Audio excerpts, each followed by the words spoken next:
Hello, everyone, and welcome to the first episode of Submerged, Delve Deep with River. So today we're going to be covering the Cthulhu mythos.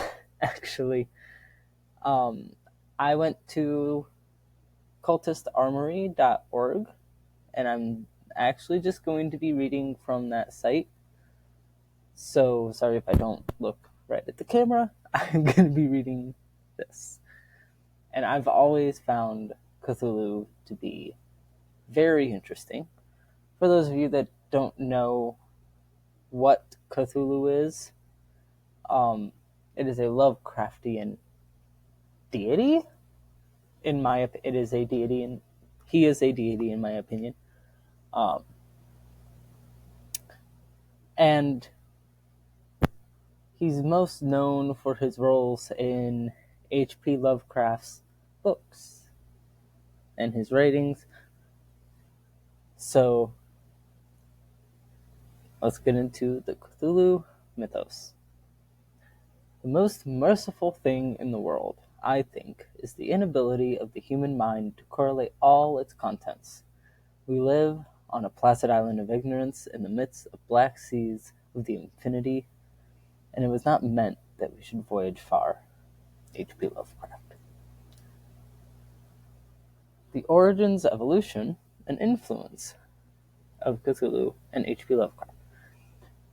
Emerging from the imaginative abyss of H.P. Lovecraft, the Cthulhu mythos stands as a monumental testament to a singular brand of horror that reshaped the genre in the 20th century. This expansive universe, brimming with cosmic deities, ancient aliens, and eldritch horrors, transcends human comprehension, often driving its explorers to the brink of madness and despair. Howard Phillips Lovecraft, a native of Providence, Rhode Island, crafted tales that markedly diverged from the gothic horrors of his era. Instead of focusing on personal monsters and immediate threats, Lovecraft presented an immense, indifferent, and baffling universe. Stories like The Call of Cthulhu, The Dunwich Horror, and At the Mountains of Madness, and The Shadow over Innsmouth introduced motifs, characters, and eldritch beings foundational to the mythos. While each narrative often stood independently, their interconnected motifs, themes, and characters suggested a universe where humanity's role diminishes to an inconsequential blip. And I'm looking at a picture of this man. He doesn't strike me as a person who would write things like this, to be honest, in my opinion. Let's see.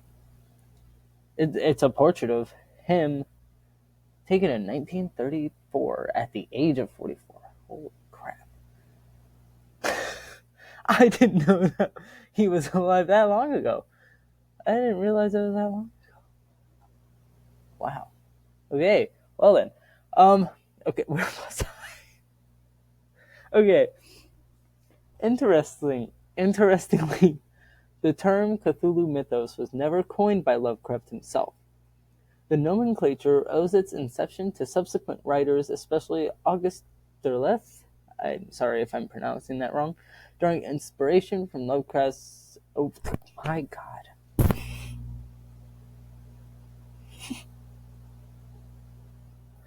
Drawing inspiration from Lovecraft's stories. I'm going to switch the word I see there because I don't know how to pronounce it. Derleth and his peers sought to structure the pantheon, further refining and broadening the lore, while some purists believed Derleth occasionally oversimplified Lovecraft's intricate horror. His influence remains instrumental in defining the mythos we recognize today. My God. Okay. Although Lovecraft's ultimately untimely demise in 1937 curtailed his direct input, his literary heritage was far from static. Under the stewardship of writers like Clark Ashton Smith and Robert E. Howard, among others, the mythos flourished and transformed, fusing Lovecraft's original concepts with innovative ideas and modern motifs.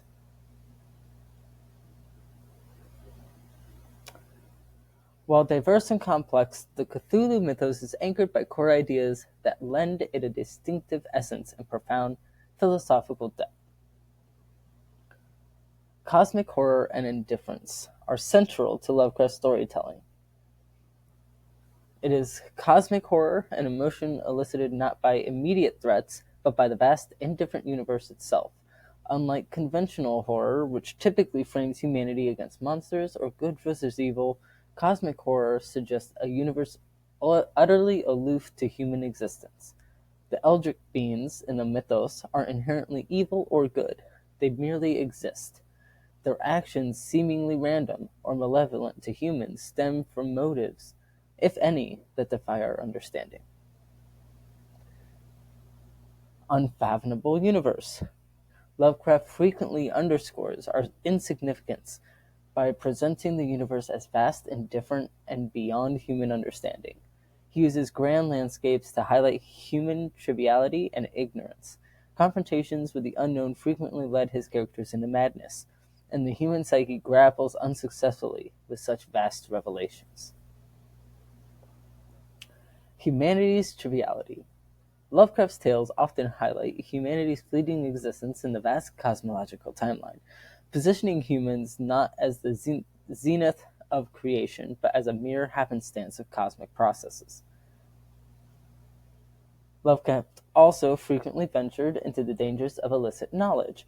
Characters in his tales, driven by insatiable curiosity, often stumble upon truths that unhinge their sanity. This recurring motif serves as a warning about the hazards of unearthing truths beyond human grasp. I can tell you guys that I actually did not know the detailed explanation of the genre that he does.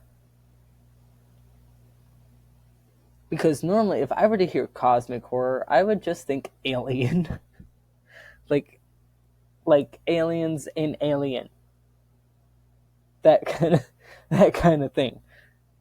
And I don't typically tend to like that kind of thing. So I'm surprised that one of the deities, eldritch beings that I love so deeply and just intrigues me so deeply is in cosmic horror. And I have a completely new understanding of cosmic horror too now. That's interesting. Dang. This is making me love Cthulhu even more. Hey, let's see. Hierarchy within the Cthulhu mythos. The Cthulhu mythos showcases a vast pantheon of entities. However, not all stand on equal ground. The hierarchy, while both intricate and fluid, can generally be organized into several tiers based on power, influence, and domain. Outer gods. Topping the list are the outer gods, the primal forces of the universe representing various facets of existence and chaos. Entities such as Azathoth and Yog-Sothoth. I am so sorry that I'm probably butchering those two names. They transcend comprehension, often existing beyond conventional reality with their power and knowledge overshadowing all others. Below the outer gods lie the Great Old Ones, ancient cosmic beings who once dominated the universe before succumbing to deep slumber. While immensely powerful, they have a stronger connection to physical realms and planets, including Earth. The most recognized among them, Cthulhu, falls under this category. The elder gods represent a more contentious and ambiguous category. They are sometimes seen as counterpoints to the great old ones and outer gods, while their nature leans towards benevolence, or at least reduced malevolence. Malevolence, not benevolence. Did I say?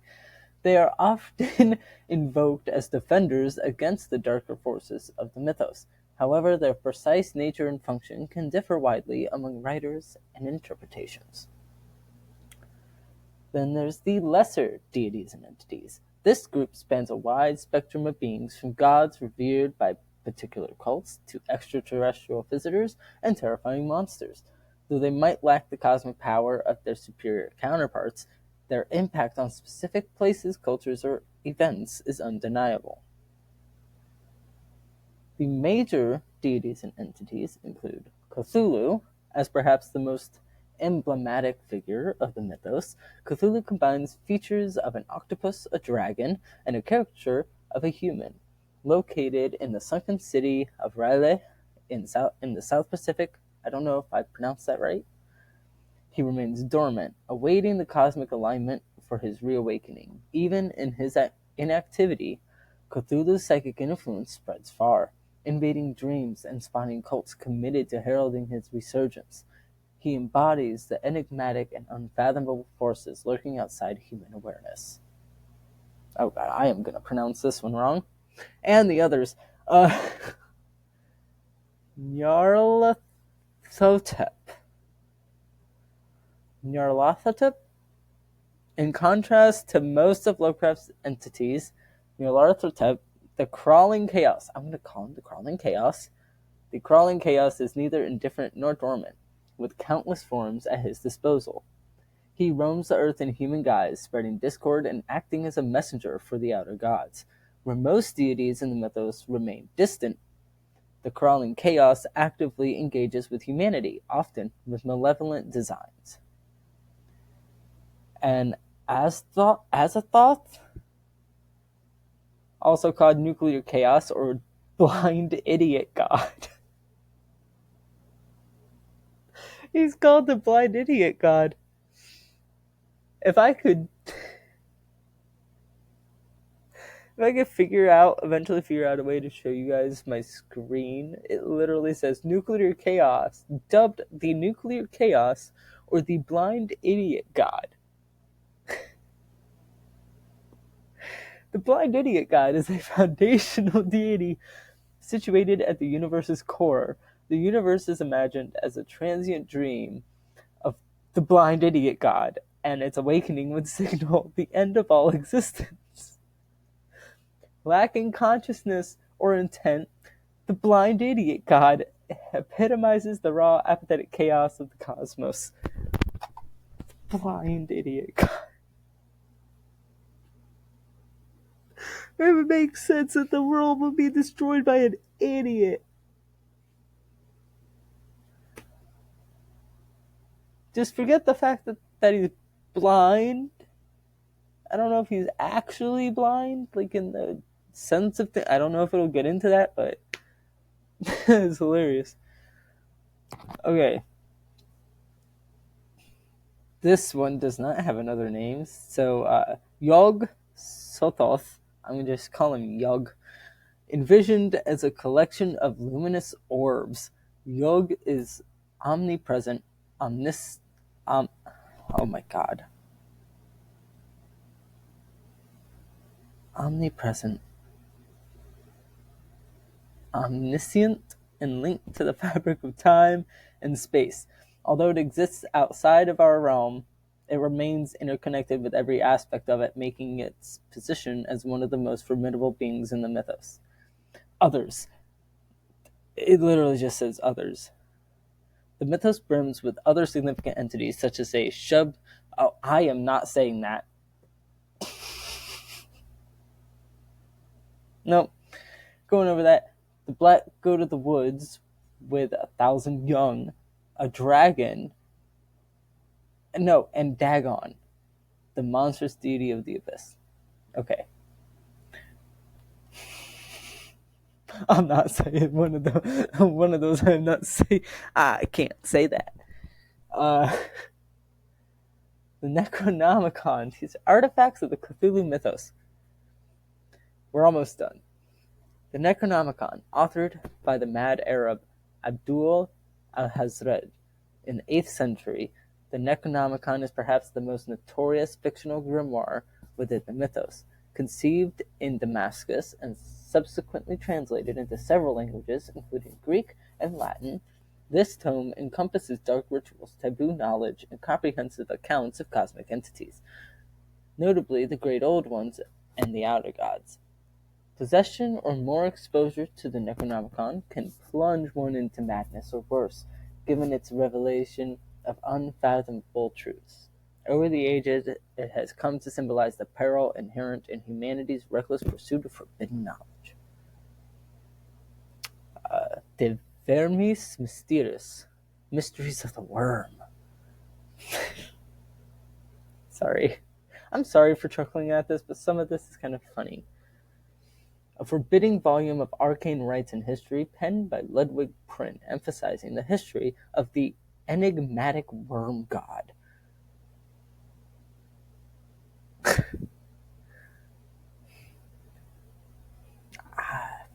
feel like this is German.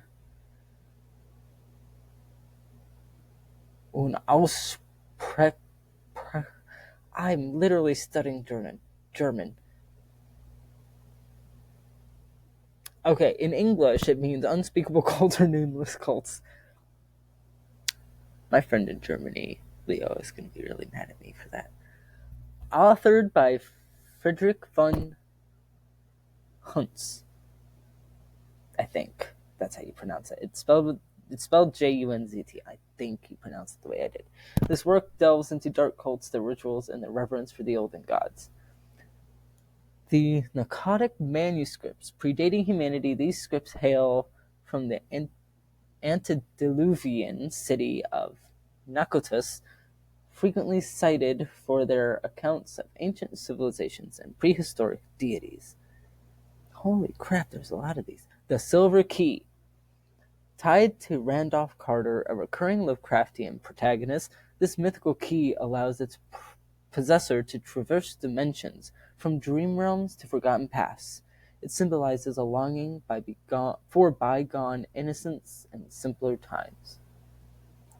The Shining Trapezohedron. The Shining Trapezohedron. This crimson extraterrestrial crystal, central to the Hunter of the Dark, acts as a portal to other dimensions and a means to beckon the titular entity. It stands as a testament to the perils of courting powers beyond human grasp, underscoring the recurrent motif of proscribed knowledge and its repercussions. Holy crap. Okay, Lovecraft Country. This is the last thing on this website for now, until I find more. Often termed Lovecraft Country, this fictional version of New England, predominantly Massachusetts, forms the backdrop for many of Lovecraft's narratives, merging genuine locales, historical elements, and creative inventions. The setting offers a semblance of reality that heightens the terror. Beneath the mundane, it conceals enigmatic hamlets, age-old mysteries, and eerie occurrences. Arkham, Massachusetts. Arguably the emblematic city of Lovecraft Country, Arkham boasts the esteemed Miskatonic University, which often features in Lovecraft's tales. The university's library safeguards numerous forbidden volumes, counting among them a copy of the Necronomicon. Beyond academia, Arkham exudes an ambience of lingering disquiet. Its streets veering and buildings aged, it plays host to tales like The Thing on the Doorstep and Herbert West Reanimator. Innsmouth. This deteriorating port, central to the shadow over Innsmouth, conceals a macabre pact with the aquatic deep ones in return to affluence and gold.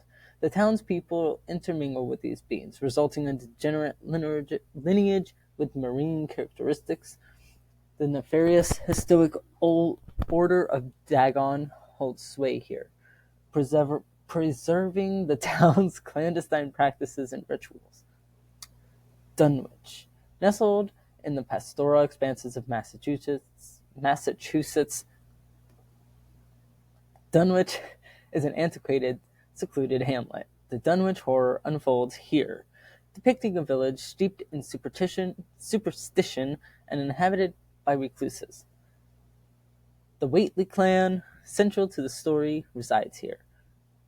enmeshed in occult practices and sinister secrets linked to extra-mundane powers. Other noteworthy locations are Rylate and a submerged ancient metropolis situated in the South Pacific. It ensnares Cthulhu in a slumber, awaiting celestial alignments for his resurgence.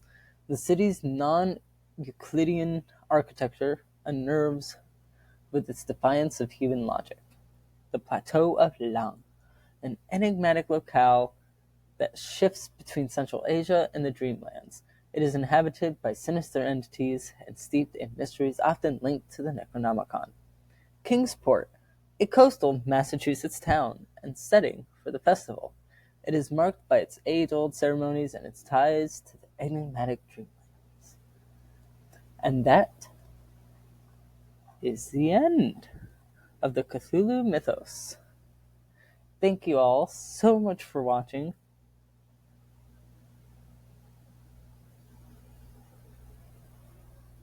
And I've realized that my internet connection apparently went out at some point.